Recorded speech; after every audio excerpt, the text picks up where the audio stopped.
കേന്ദ്രവിരുദ്ധ സമരം നടത്താൻ പിണറായി സർക്കാരിന് യോഗ്യതയില്ലെന്ന് KPCC അധ്യക്ഷൻ കെ സുധാകരൻ. പെൻഷനും ഉച്ചക്കഞ്ഞിയും നൽകാതെ കേരള ജനതയെ ദ്രോഹിച്ചാണ് LDF സർക്കാരിൻ്റെ ഡൽഹി സമരമെന്ന വിമർശനം. ലീഗിൻ്റെ 3-ാം സീറ്റ് ആവശ്യം UDFന് ഭീഷണിയല്ലെന്നും പ്രശ്നങ്ങൾ പരിഹരിക്കുമെന്നും KPCC അധ്യക്ഷൻ കെ സുധാകരൻ വ്യക്തമാക്കി. KPCCയുടെ സമരാഗ്നി യാത്രയോടെ കൂടുതൽ പേർ UDFിലേക്ക് എത്തുമെന്നും കെ സുധാകരൻ 24നോട്. SKN മോർണിംഗ് ഷോയിൽ കെ സുധാകരൻ MP നമ്മളോടൊപ്പം ചേരുകയാണ്. സ്വാഗതം. യാത്ര ആരംഭിക്കാൻ ഇനി മണിക്കൂറുകൾ മാത്രമാണ് ബാക്കിയുള്ളത്. ഈ യാത്രയുടെ ഒരു രാഷ്ട്രീയ പ്രാധാന്യം കേരളത്തിൻ്റെ രാഷ്ട്രീയ ചരിത്രത്തിൽ ഇന്ന് നടക്കുന്ന ഈ ജാഥ അതൊരു ചരിത്ര സംഭവമാക്കി മാറ്റും ഞങ്ങൾ. ഇവിടെ ഇന്നലെ പിണറായി വിജയനും മന്ത്രിമാരും BJP സർക്കാരിനെതിരെ ഡൽഹിയിൽ സമരം ചെയ്തിരിക്കുന്നു. എൻ്റെ ചോദ്യം, അങ്ങനെ ഒരു സമരം ചെയ്യാനുള്ള ധാർമ്മികമായ കരുത്ത്, ധാർമ്മികമായ യോഗ്യത ഇടതുപക്ഷ സർക്കാരിനുണ്ടോ എന്ന് സ്വയം ആത്മപരിശോധന നടത്തണം. അവർ കേരളത്തിൽ നടത്തുന്ന ഭരണം എന്താ? അവരുടെ ഭരണത്തിൻ്റെ തിക്തഫലം എന്താ? ഇവിടെ ആർക്കാണ് രക്ഷ? ഇവിടെ പ്രാണഭയം കൊണ്ട് ജീവിക്കുന്നൊരു സമൂഹമായി കേരളത്തെ മാറ്റിയ ഒരു ഗവൺമെൻറ് ഒരു ലജ്ജയുമില്ലാതെ BJP ഗവൺമെൻറ്റിനെതിരെയുള്ള സമരമുഖം ഡൽഹിയിൽ കുറിച്ചിരിക്കുന്നു. അനിവാര്യമാണ് ഡൽഹിയിലെ സർക്കാർ, ഡൽഹിയിലെ കേന്ദ്ര ഗവൺമെൻറ് ഈ രാജ്യത്തിൻ്റെ അസ്തിത്വം പോലും തകർത്തുകൊണ്ടുള്ള ഒരു യാത്രയാണ് നരേന്ദ്രമോദിയും ആളുകളും ചെയ്യുന്നത്.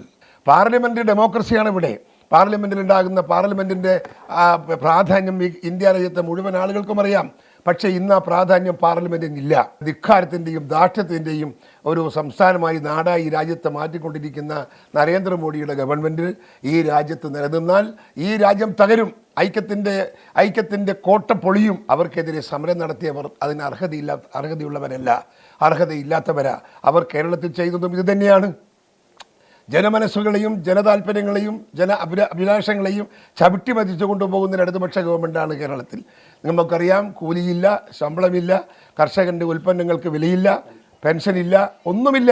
ഈ രാജ്യത്ത് ഒന്നും കൊടുക്കാതെ എല്ലാം കൊച്ചു മക്കൾക്ക് ഉച്ചക്കഞ്ഞി പോലും കൊടുക്കാൻ താല്പര്യമില്ലാത്ത, കഴിവില്ലാത്ത ഒരു ഗവൺമെൻറ് കേന്ദ്രത്തിൽ പോയി BJP സർക്കാരിനെതിരെ, കേന്ദ്ര സർക്കാരിനെതിരെ സമരം ചെയ്തു എന്ന് പറഞ്ഞാൽ പരിഹാസ്യമാണ്. കേരളത്തിലെ ജനങ്ങളത് വിലയിരുത്തും. ഈ രാജ്യത്തെ ജനങ്ങൾ ഈ രണ്ട് സർക്കാരിനെയും വിലയിരുത്തും. മറ്റൊരു പ്രധാനപ്പെട്ട കാര്യം, കോൺഗ്രസ് ഇലക്ഷന് വേണ്ടി തയ്യാറായോ, സജ്ജമായോ? UDF സജ്ജമായോ? മറ്റൊന്ന്, ലീഗിൻ്റെ ഒരു 3-ാം സീറ്റ് വാദവും. മുസ്ലിം ലീഗും ഞങ്ങളും തമ്മിൽ ഒരു തർക്കവും ഒരു കാലത്തും ഉണ്ടായിട്ടില്ല. അത് എന്തെങ്കിലും പ്രശ്നങ്ങളുണ്ടെങ്കിൽ നമ്മളത് പരിഹരിച്ചിട്ടുണ്ട്. പരിഹരിക്കാനുള്ള നല്ല മനസ്സ് ലീഗിനുണ്ട്, കോൺഗ്രസിനുണ്ട്. അതൊരു ഞങ്ങൾക്കൊരു ഭീഷണിയേ അല്ല. രണ്ട് തെരഞ്ഞെടുപ്പ് രംഗത്ത് നമ്മൾ ശക്തമാണ്. നമ്മളിപ്പോൾ നമ്മൾ നടത്തുന്ന പ്രകടനങ്ങളും പൊതുയോഗങ്ങളും സംഗമങ്ങളും ഒക്കെ നമ്മളൊരു രാഷ്ട്രീയ തെരഞ്ഞെടുപ്പിൻ്റെ കരുത്തിലേക്ക് പോകുന്നു എന്ന് തെളിയുന്നില്ലേ? വളരെ കൃത്യമായി തന്നെ SKN ജനമനസ്സുകളിൽ കോൺഗ്രസ് കൂടുതൽ കരുത്താർജിച്ചു. പോഷക സംഘടനകൾ വലിയ രീതിയിൽ സമരമുഖത്തുണ്ടായി. ഇതെല്ലാം പാർലമെൻറ്റ് തെരഞ്ഞെടുപ്പിൽ വലിയ നേട്ടം UDFന്, കോൺഗ്രസിന് ഉണ്ടാക്കുമെന്നാണ് കെ സുധാകരൻ നമ്മളോട് വ്യക്തമാക്കുന്നത്. ക്യാമറാമാൻ രാജേഷ് വെള്ളരിക്കൊണ്ടൊപ്പം ദീപക് ധർമ്മടം, 24. കേന്ദ്ര സംസ്ഥാന സർക്കാരുകൾക്കെതിരെ കോൺഗ്രസിൻ്റെ പ്രതിഷേധ യാത്രയായ സമരാഗ്നിക്ക് ഇന്ന് കാസർഗോഡ് തുടക്കം. മുനിസിപ്പൽ സ്റ്റേഡിയത്തിൽ ഇന്ന് വൈകുന്നേരം 4 മണിക്ക് AICC general secretary KC Venugopal ഈ പരിപാടി ഉദ്ഘാടനം ചെയ്യും. ദീപക് തരമുണ്ട് നമുക്കൊപ്പം തത്സമയം ചേരുന്നു കാസർഗോഡ് നിന്ന്. Deepak, good morning. ദീപക്, ഈ സമരാഗ്നിക്കുള്ള എല്ലാ ഒരുക്കങ്ങളും തയ്യാറായി കാണുമെന്ന് ഞാൻ വിശ്വസിക്കുന്നു. പ്രത്യേകിച്ചും ഈ ഡൽഹിയിൽ സംസ്ഥാന സർക്കാർ നടത്തിയ സമരത്തിൽ പങ്കെടുക്കാതെ പോയത് ചെറിയൊരു വീഴ്ചയാണെന്ന് പരക്കെ വിമർശനം ഉയരുന്ന വേളയിൽ കാസർഗോട്ടെ യാത്രയ്ക്ക് ഉള്ള പ്രസക്തി എന്താണ്? SKN, ഇപ്പോൾ ഞാൻ നിൽക്കുന്നത് കാസർകോട്ടെ ഈ സമരാഗ്നിയുടെ തുടക്കം നടക്കുന്ന കാസർഗോഡ് മുനിസിപ്പൽ സ്റ്റേഡിയത്തിലാണ്. നമുക്ക് ദൃശ്യങ്ങളിൽ കാണാം, ഒരുക്കങ്ങൾ ഏറെക്കുറെ പൂർത്തിയായിരിക്കുന്നു. വലിയ രീതിയിൽ കോൺഗ്രസ് പരിപാടികൾക്ക് പൊതുവെ സ്റ്റേജിൽ വലിയ രീതിയിലുള്ള ആൾക്കൂട്ടം തന്നെ ഉണ്ടാകും. അതുകൊണ്ട് തന്നെ ഏതാണ്ട് 50-ലേറെ കസേരകൾ സ്റ്റേജിലുണ്ട്. സദസ്സിലും ഏതാണ്ട് 10,000-2000-ഓളം കസേരകൾ സദസ്സിലും ഉണ്ട്. SKN, ഏറ്റവും പ്രധാനപ്പെട്ട കാര്യം, SKN, ഈ കോൺഗ്രസ് രാഷ്ട്രീയത്തിൽ ഏറ്റവും പ്രധാനപ്പെട്ട ഒരു യാത്രയായി ഇത് മാറുമെന്നുള്ളതാണ് കെ സുധാകരൻ, KPCC പ്രസിഡന്റ്, നമ്മളോട് പ്രതികരിച്ചത്. അല്പം മുമ്പ് നമ്മുടെ പ്രേക്ഷകർ കണ്ടു.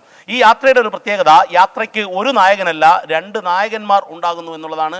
ഒരുപക്ഷെ കേരളത്തിൻ്റെ രാഷ്ട്രീയ ചരിത്രത്തിൽ യാത്രാ നായകന്മാർ മാത്രമാണ് സാധാരണ ഉണ്ടാവാറുള്ളത്. പക്ഷേ ഇത് KPCC പ്രസിഡന്റ് കെ സുധാകരൻ MPയും ഒപ്പം തന്നെ പ്രതിപക്ഷ നേതാവ് VD സതീശനും ഒരുമിച്ച് നയിക്കുന്ന യാത്ര എന്നുള്ളത് ഇത് തന്നെ ചിലപ്പോൾ വലിയ രാഷ്ട്രീയ ചർച്ചയാകും. കാരണം ഒറ്റയ്ക്കൊരു നായകനെ കണ്ടെത്താൻ കോൺഗ്രസിന് സാധിച്ചില്ലേ എന്നുള്ള വിമർശനങ്ങളൊക്കെ വന്നേക്കാം. മറ്റൊരു കാര്യം, SKN ചോദിച്ചതുപോലെ ഇന്നലത്തെ ഡൽഹി സമരത്തിൽ കോൺഗ്രസ് വിട്ടുനിന്നു എന്നുള്ളത് ആക്ഷേപങ്ങൾക്കിടയാക്കും. പക്ഷേ അതിന് കൃത്യമായി കെ സുധാകരൻ പറയുന്നത് അത്തരത്തിൽ ഒരു സമരം നടത്താനുള്ള ധാർമ്മികത കേരളത്തിലെ സർക്കാരിനില്ല എന്നുള്ള ഒരു രാഷ്ട്രീയ വാദമാണ് കോൺഗ്രസ് മുന്നോട്ട് വയ്ക്കുന്നത്. ഏതായാലും KPCCയുടെ ഈ സമരാഗ്നി എന്ന പ്രക്ഷോഭ ജാഥ ഇന്ന് കാസർഗോഡ് നിന്നും KC വേണുഗോപാൽ AICCയുടെ സംഘടനാ ചുമതലയുള്ള ജനറൽ സെക്രട്ടറി KC വേണുഗോപാൽ ഉദ്ഘാടനം ചെയ്യും. 20 ദിവസങ്ങൾ നീണ്ടു നിൽക്കുന്ന യാത്രയാണ്. 29-ന് തിരുവനന്തപുരത്ത് സമാപിക്കും. 20 മണ്ഡലങ്ങളിലൂടെ കടന്നു പോകുന്നു. തികച്ചും രാഷ്ട്രീയ പ്രചരണം തന്നെയാണ്. അതിൽ കേന്ദ്ര സർക്കാരിനെതിരെ, എന്നാൽ അതിനേക്കാൾ അപ്പുറത്ത് കേരളത്തിൽ LDFുമായാണ് മത്സരം എന്നുള്ളതുകൊണ്ട് സംസ്ഥാന സർക്കാരിനെ തന്നെയാണ് കെ സുധാകരൻ നമ്മുടെ ഈ അഭിമുഖത്തിലും കടന്നാക്രമിച്ചത്. കാരണം ഇത്തരം ഒരു കേന്ദ്ര സമരം നടത്താനുള്ള ധാർമ്മിക അവകാശമില്ല എന്നും കേന്ദ്രം എന്താണോ ചെയ്യുന്നത് അത് തന്നെ കേരളത്തിൽ ചെയ്യുന്നു എന്നും പറയുന്ന ഒരു ക്യാമ്പയിനാണ് KPCC രൂപം നൽകിയിരിക്കുന്നത്. അതുതന്നെയായിരിക്കും ഈ യാത്രയിലുടനീളം പറയുക എന്നുള്ളതും വ്യക്തമാണ്. നരേന്ദ്രമോദി സർക്കാരിനെ വിമർശിക്കുന്നതിനേക്കാൾ ഏറെ കേരളത്തിലെ പിണറായി സർക്കാരിനെ വിമർശിക്കുകയാണ് രാഷ്ട്രീയ ലാഭം കൊയ്യാൻ നല്ലത് എന്നുള്ളതാണ് കോൺഗ്രസിൻ്റെ നിലപാട്, UDFിൻ്റെ നിലപാട്. മറ്റൊരു പ്രധാനപ്പെട്ട കാര്യം ലീഗിൻ്റെ 3-ാം സീറ്റ് വാദമാണ്. ആ വാദത്തെ തള്ളിക്കളയുന്നു. നമുക്ക് കെ സുധാകരനുമായി സംസാരിച്ച സമയത്ത് മനസ്സിലായത് ലീഗിന് 3-ാം സീറ്റ് നൽകാനുള്ള സാധ്യതയില്ലെന്ന് തന്നെയാണ്. കാരണം അത്തരം ഒരു ഭീഷണിയില്ല എന്ന് പറയുമ്പോൾ സ്വാഭാവികമായും 3-ാം സീറ്റ് നൽകാനുള്ള സാഹചര്യമില്ല എന്നത് തന്നെയാണ്. ഞാൻ പ്രത്യേകിച്ചും ഈ അഭിമുഖത്തിന് ശേഷവും അദ്ദേഹത്തോട് ഈ കാര്യം സംസാരിച്ചിരുന്നു. കാസർഗോഡ് സീറ്റ് നൽകാനുള്ള സാധ്യതയും സാഹചര്യവും. പക്ഷേ ഏതായാലും ലീഗിന് ഇക്കുറിയും 3-ാം സീറ്റ് സാധ്യത ഇല്ലെന്ന് വേണം നമുക്ക് വിലയിരുത്താൻ. ഇന്ന് വൈകിട്ട് യാത്ര തുടങ്ങുകയാണ്. യാത്രക്കിടയിൽ എന്തൊക്കെ കാര്യങ്ങൾ, രാഷ്ട്രീയ ചർച്ചകൾ ഒക്കെ നടക്കുമെന്നുള്ളത് കാത്തിരുന്ന് കാണാം. SKN. Thank you. ദീപക് ധർമ്മടമാണ് കാസർഗോഡ് നിന്ന് നമുക്കൊപ്പം ചേർന്നത്.